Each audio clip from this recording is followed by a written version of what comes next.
حضرت سیدنا ابن عباس رضی اللہ تعالی عنہما سے روایت ہے کہ نبی پاک صلی اللہ علیہ وآلہ وسلم نے فرمایا، میری خواہش ہے کہ سورۃ یاسین میرے ہر امتی کے دل میں ہو۔ اور حضرت سیدنا انس رضی اللہ تعالی عنہ سے روایت ہے کہ حضور اکرم صلی اللہ علیہ وآلہ وسلم نے فرمایا کہ جو شخص ہر رات سورہ یاسین کی تلاوت کرتا رہا پھر وہ مر گیا تو وہ شہید مرے گا۔ حضرت سیدنا معقل بن یسار رضی اللہ تعالی عنہ سے روایت ہے کہ حضور اکرم صلی اللہ علیہ وآلہ وسلم نے فرمایا، سورہ یاسین قرآن کا دل ہے، اور جو شخص اس سورہ مبارکہ کی اللہ اور آخرت کے لیے تلاوت کرے گا اس کے پہلے کے گناہ بخش دیے جائیں گے۔ تو تم اس کی تلاوت اپنے مرنے والوں کے پاس کیا کرو۔ حضرت سیدنا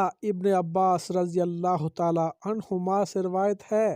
کہ جو شخص صبح کو سورہ یاسین کی تلاوت کرے گا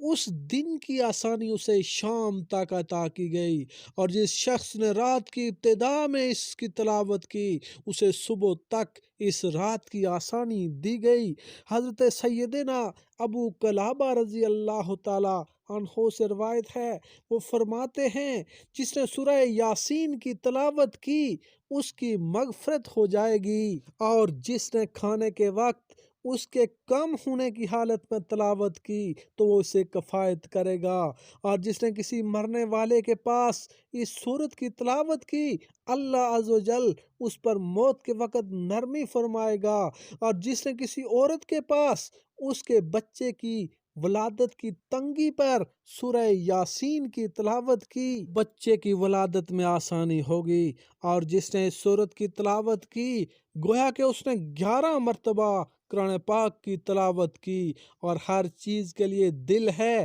اور قرآن کا دل سورت یاسین ہے۔